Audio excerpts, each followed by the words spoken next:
안녕하십니까, 다문입니다.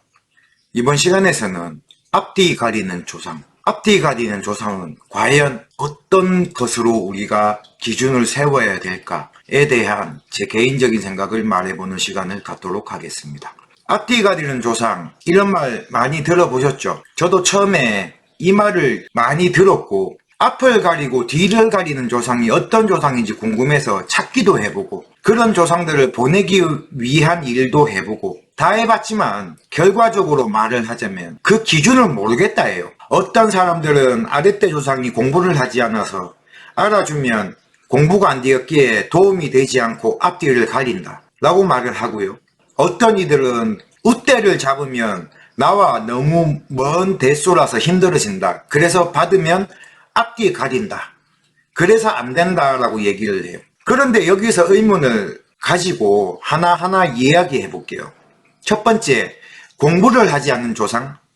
저는 이 말을 하는 사람들은 자기가 공부를 하지 않았다라고 이야기합니다. 조상을 찾고 알아주다 보면 한 가지는 분명해요. 그게 무엇이냐?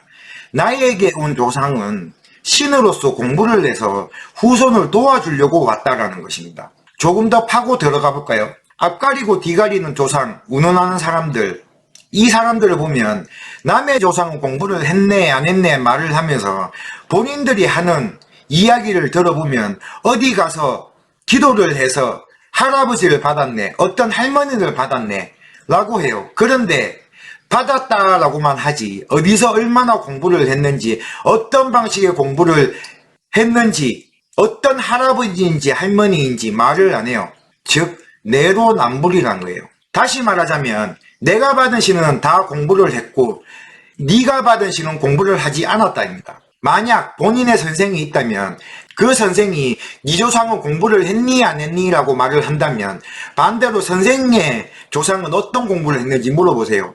아마 답을 못할 거예요. 두 번째는 자신은 천신을 받았다라고 하며 무수산 산신이나 옥황상제나 친가의 누구, 외가의 누구가 아니라 그냥 특정 신을 이야기하는 거예요. 이런 사람들 대부분은 이렇게 얘기하죠.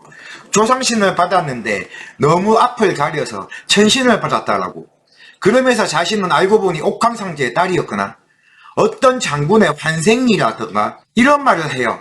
그래서 자신은 천신제자라고 해요. 웃긴 건 천신제자인데 어디 가면 할배요 할매요 하는 거예요. 옥황상제의 딸인데 왜 할배 할매를 찾아요? 그리고 왜 자신이 태어날 성씨의 조상을 찾아다니나요? 옥황상제 묘를 가야지. 천신이라서 무슨 산 산신을 모신다면 왜 전국 팔도 산을 돌아다녀요? 그 산만 가야지. 블로그나 유튜브로 보면 옥황상제가 무속에서 어떤 신이고 어떠한 역할을 하는지 이런 말을 하는 무당들이 있는데 어이가 없죠. 옥황상제가 어느 나라에서 믿는 신인지도 모르고 그런 것을 보면 답답합니다. 이런 말을 하는 무당들에게 한마디만 해주고 싶은데 대만이나 중국으로 가서 무당짓 해라 입니다. 그러면 앞뒤가 맞지. 본론으로 돌아가서 앞에 든 예를 생각해보니 이해가 되세요? 앞뒤 가리는 조상, 공부를 하지 않는 조상이란 말을요. 다시 이야기하자면 공부하지 않는 조상은 없다라는 겁니다. 그리고 조상신을 모셔서 조상이 앞뒤를 가린다는 것도 아니라는 거예요. 그럼 공부를 하지 않아서 천신이 아니라서 앞을 막고 뒤를 막는 것이 아니라면 무엇이냐? 한마디로 얘기하자면 내가 알아주지 않아서 도와주지 못한다입니다.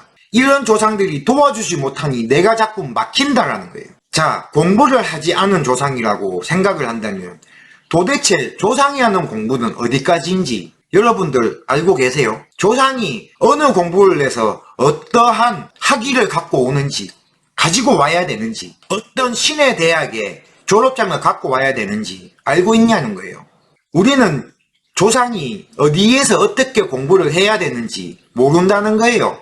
그러기에 공부를 하지 않았다, 그래서 도와주지 못해 앞을 막는다는 말은 버리라는 거예요.